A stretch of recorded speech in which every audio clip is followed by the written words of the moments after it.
Offense, offense, offense. It is going to be a very interesting year in the Big Ten Conference on the offensive side of the football. When doing preparation for these rankings, I start first with the quarterback. I start first because the quarterback is the most important position on a football team. And if you look at Big Ten quarterbacks, the more I kind of dove into this, I'm like, there's a lot of newbies here, which can make it a little bit tough to power rank offense. Okay, look at the flag behind me. Who are the returning quarterbacks in the Big Ten? J.J. McCarthy at Michigan, Taulia Tagovailoa at Maryland. Okay, and then you take a look at a couple of guys that were kind of a little half and half. You got to go to Gavin Wimsatt at Rutgers, and then Ethan Kaliak-Manis at Minnesota. Look around the rest of the conference. Indiana got new guys. Taven Jackson, Connor Bazelak is out. Michigan State, Peyton Thorne is out. Ohio State, Penn State got a couple of young, high expectation type of kids at quarterback. Illinois, you lose Tommy DeVito. Iowa, Spencer Petras. Nebraska, lose Casey Thompson. You have Jeff Sims coming in. Northwestern, Purdue, Wisconsin. All of those guys have new quarterbacks, which can make this process a little bit tougher. So then you got to try to evaluate guys that haven't really played Big Ten football, which can always be a little bit of a difficult task. So I'm going to show my 1 through 14 rankings right now, and I'm going to explain them a little bit. I start first at number 1 with the Michigan Wolverines because I believe they've got the best quarterback in the Big Ten. I believe they've got the best offensive line in the Big Ten, and I believe they've got the best backfield in the Big Ten. I think it's arguable. I think there's an argument to be made that they could have the best tight ends in the Big Ten as well, with Colston Loveland and A.J. Barner as well on that at tight end. But the only place I think that where they maybe fall behind a little bit is at wide receiver. And of course, we know Ohio State is right there. I think Ohio State is, if Kyle McCord can really swoop in and plug himself in, and really perform well, because I don't think he has a ton of pressure on him. I don't think that Ohio State really needs him to be super outstanding this season, because you look at Travion Henderson and Mayan Williams in the backfield. You look at that wide receiving core. Is this the best wide receiving core since 2019 LSU? Marvin Harrison Jr. is on the level, in my opinion, of guys like Jamar Chase and Justin Jefferson. He's on that level. And Ohio State is going to be ultra explosive right there. Maybe no matter how Kyle McCord's not going to lay an egg. Devin Brown, they're not going to lay eggs. Ohio State is going to be fine. You look at Penn State back there. Like, you take a look at the top backfields in the Big Ten in the country. Nick Singleton and Katron Allen. It is tough to compete with Michigan, but when I look at top backfield, 1A and 1B, that's how I feel about Michigan and Penn State. We know the running game's going to be good. And that's kind of, if you were stuck in a time machine from 2 years ago, when you look at Noah Cain, when he had a tough time running the ball for Penn State, and now all of a sudden they've improved in the offensive line. They got 2 of the best backs in the country in their backfield. Yeah, it's a little bit different than it was a couple of years ago. Penn State has done a great job turning that part of their football team around. You bring in a new guy in Drew Aller, who we think is going to be good. Spring game tape wasn't outstanding. You got some receivers at Penn State, once again, that are solid. Keandre Lambert-Smith, Dante Cephas, the transfer, Harrison Wallace. Like, you got some good guys. Theo Johnson at tight end. I just don't think they're on the level of a Michigan or an Ohio State right now. Going to be very interesting to see Alar versus McCord, who ends up better in their new offense. That's when things, you start to kind of go down the list a little bit. I got Taulia Tagovailoa and Maryland right there. They're a much more balanced offense than I think a lot of people realize right now. Of course, Leah comes back at quarterback, one of the more experienced quarterbacks in the Big Ten. It's really him and J.J. McCarthy. Roman Hemby at running back. This is a backfield, I think, that is very good, and they provided balance to this offense that they maybe didn't have a few years back. You bring back your top 2 wide receivers, Deshaun Jones. Tight end Corey Dyches, I believe, could be one of the best tight ends in the Big Ten Conference. So this is going to be a Maryland team that is still going to be very good. I got Wisconsin at number 5. Okay, Wisconsin, I think a lot of this goes in maybe to the coordinators, right? I'll talk about it when I get to the defensive side. I'm going to talk about it as well on the offensive side here with Phil Longo, right? I think Phil Longo can get the most out of this team. Now, if you think that this offense is going to be just like it was at North Carolina or very similar to what Tanner Mordecai had at SMU, you better check yourself.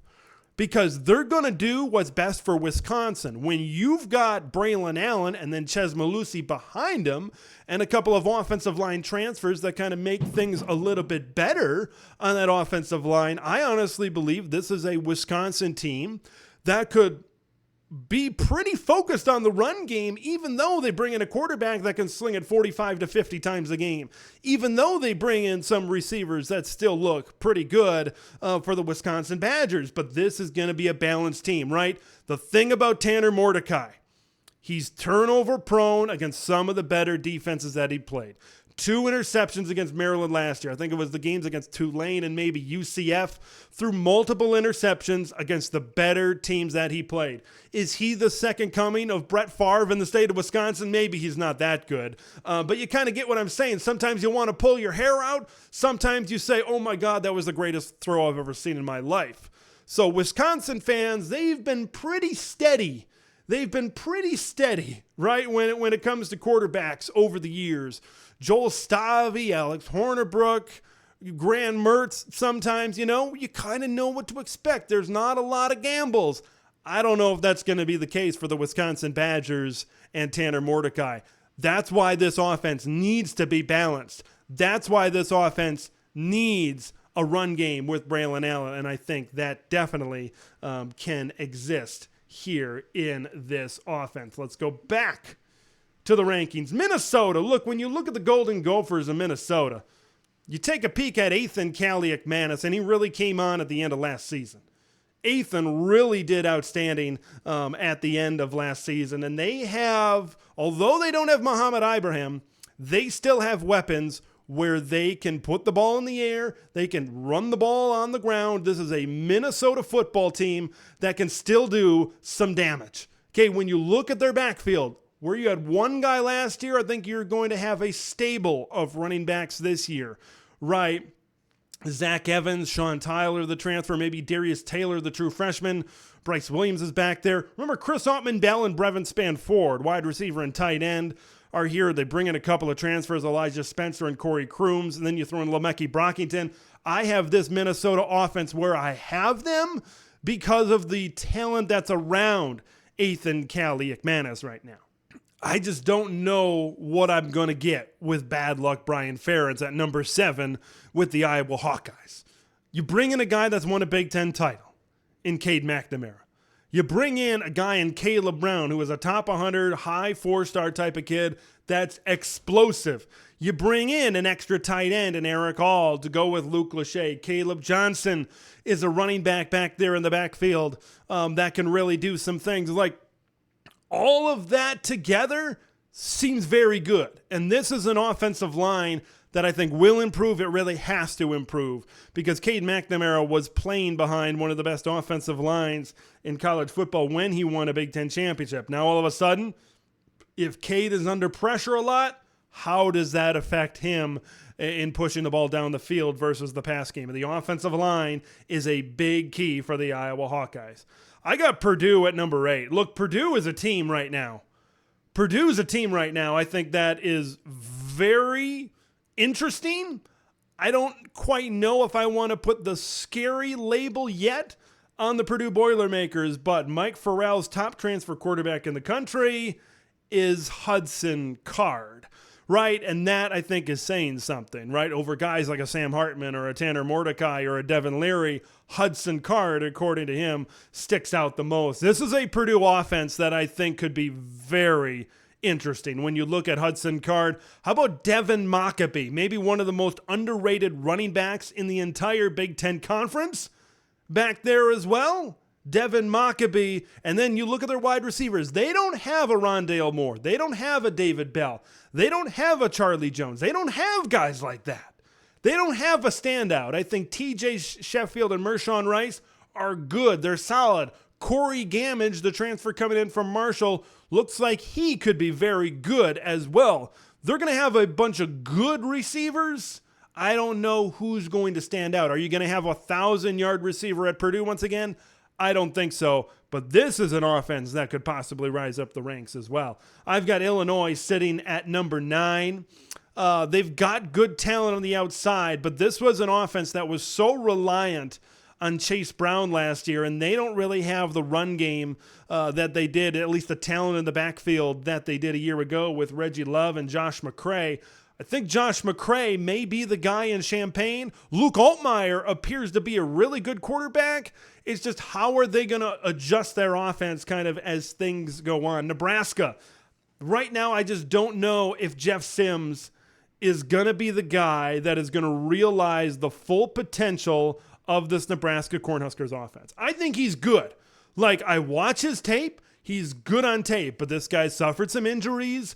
His stats aren't outstanding. He hasn't had a 2,000-yard season throwing the football. I think his best season was 13 touchdowns and 13 interceptions a few years back. So it's a very much of a wait-and-see approach with Nebraska. When I look at the Cornhuskers, I just don't see elite players in the backfield in the Big Ten. I don't see elite players on the perimeter. I see solid players. I see good players, and the offensive line really worries me as well. This is an offensive line that has allowed a lot of pressure on the quarterback. Maybe that can change with Jeff Sims and his dual threat abilities, and he can get away from pressure. Or with that dual threat ability, is he going to take more hits and maybe be more prone to an injury like Casey Thompson was last season? So I think there's a lot of give and take there for Nebraska. Watch out, folks. Watch out for Indiana. Indiana could be an exciting football team. I'm really excited to see what's going to happen with Indiana. Taven Jackson comes in, 4-star transfer quarterback from Tennessee. Then you look at Cam Camper. You look at Jalen Lucas. The transfer, DeKeese Carter, over 2,000 yards and 22 touchdowns the last 2 seasons at FCS Fordham. And then E.J. Williams, a highly recruited transfer coming over from Clemson. This is an Indiana offense. Look, they're not going to have much on the defensive side of the ball. But on offense, this could be an exciting team for Indiana. Michigan State, it's hard for me to imagine Noah Kim or Caton Hauser, whoever they choose at quarterback, to come in here and really do some damage. This is an offense, right? You've had Keon Coleman, Jaden Reed, Kenneth Walker a few years back. I don't see that type of skill player on this Michigan State team. You look at a guy like a Jalen Berger running the football. You bring in Nathan Carter, a transfer running back. Michigan State needs to hope that this is a program, this is a team that is a run-first type of team, and they can get a good enough push up front on their offensive line to create holes for those backs that maybe that opens things up in the passing game. They're still riding with Trey Mosley as their number one guy. They got a Nebraska transfer and Alante Brown coming into the team as well. I just don't think that's enough, folks. I just don't think that's enough firepower on this team to really make a difference at Michigan State. Northwestern, you bring in Ben Bryant, you bring in A.J. Henning, Cam Porter comes back at running back. You've made improvements, still not there. And where does Rutgers sit with Gavin Wimsatt? Can this be his breakout season? I think we've been waiting for Gavin to really develop into that 4-star quarterback that everybody was expecting at Rutgers, right? This is a program at Rutgers. I believe they're going to have to run the football. Sam Brown, Kyle Monangai, Aaron Young, they're going to have to carry the load to kind of take some heat off of Gavin Wimsatt and this offense for Rutgers. So there you have it. I like Michigan as the number one offense in the Big Ten. Best quarterback, best offensive line, best backfield. Michigan could be explosive this year, folks. This is a Michigan offense that could almost do anything they want at any given time. There's a lot of really good offenses in the Big Ten this year that I'm excited to see go at it.